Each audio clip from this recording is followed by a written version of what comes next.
పితా పుత్ర పవిత్రాత్మ నామమున ఆమెన్. తపోకాల ధ్యానాంశములు. 15వ రోజు. నీవు ఆసనముల కోసం ఎగబాకేవాడివా, లేక దాసుడిగా సేవ చేసేవాడివా? ధ్యాన వాక్యం. మీలో ఎవడైనా గొప్పవాడు కాదలిచినా అతడు మీకు సేవకుడిగా ఉండవలెను. మరియు మీలో ఎవడైనా ప్రథముడు కాదలిచినా అతడు మీకు దాసుడై ఉండవలెను.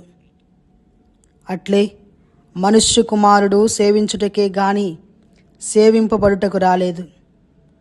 ఆయన అనేకుల రక్షణార్థము తన ప్రాణమును ధారపోయుటకు వచ్చెను.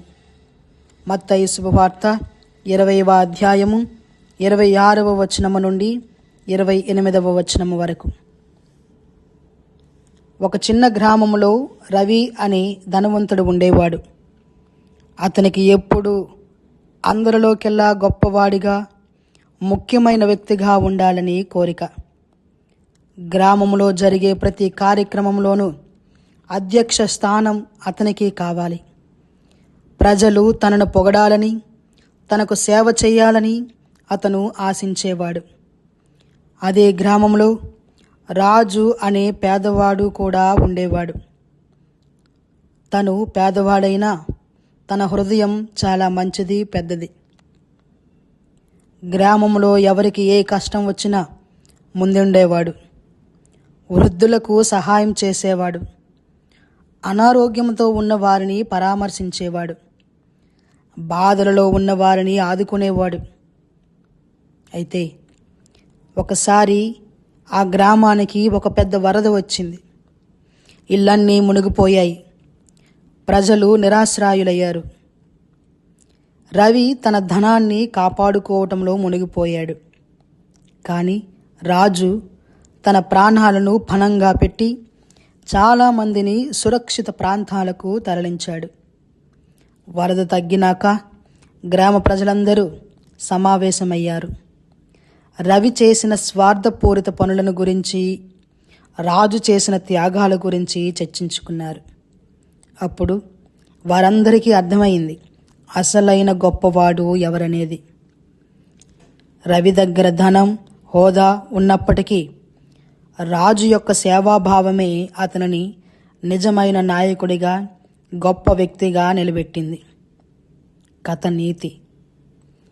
ఇతరులకు సేవ చేసేవాడే అందరిలోకెల్లా గొప్పవాడు.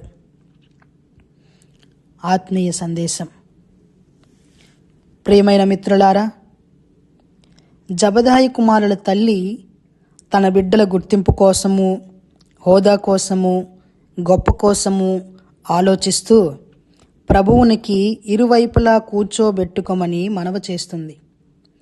కానీ ప్రభువు సింహాసనము శ్రమలతో కూడినదని ఆ తల్లికి తెలియదు. అందుకే ప్రభువు, మీరు కోరునదేమో మీరెరుగరు, మీరు నా పాత్రము నుండి పానము చేసెదరు, కానీ నా కుడి ఎడమల కూర్చుండ ఏర్పరిచేది నేను కాదు, నా తండ్రి అని వివరిస్తున్నారు. మరియు సేవక రూపం గురించి వివరిస్తున్నారు. పైన కథలో విన్నట్లుగా లోకములో గొప్పవారుగా పరిగణింపబడేవారు ఇతరులపై చలాయించాలని చూస్తారు. కానీ క్రీస్తు రాజ్యములో గొప్పతనం అనేది సేవ చేయడంలో ఉంది. మనుష్య కుమారుడు సేవించుటకే గాని సేవింపబడుటకు రాలేదు అని ప్రభువు పలుకుచున్నారు. ఆయనను ఆయనే ఒక మంచి ఆదర్శంగా, ఉదాహరణగా చూపుచున్నారు. నిజమైన నాయకత్వం అనేది వినయం, త్యాగం మరియు ఇతరుల అవసరాలను తమ సొంత అవసరాల కంటే ముందు ఉంచడం ద్వారా కొలవబడబడుతుంది. మనం ఇతరులకు చేసే సేవ మనం దేవుని రాజ్యంలో నిజమైన గొప్పతనాన్ని ప్రదర్శిస్తాయి. కాబట్టి సేవక రూపం దాల్చి దాసులుగా గొప్పలు ఆశించకుండా జీవించడానికి ప్రయత్నం చేద్దాం. ప్రార్థన. దయగల దేవా, మేము మా జీవితంలో ఎప్పుడు చూసినా నలుగురిలో గుర్తింపు కోసము, పేరు కోసము, గొప్పల కోసము, ఆసనాల కోసము ప్రాకులాడుతున్నాము. ఈనాటి నుండైనా మేము సేవకు రూపం దాల్చి దాసులుగా ఇతరులకు సేవ చేసే తగ్గింపుతనాన్ని మాకు ప్రసాదించండి. ఆమెన్.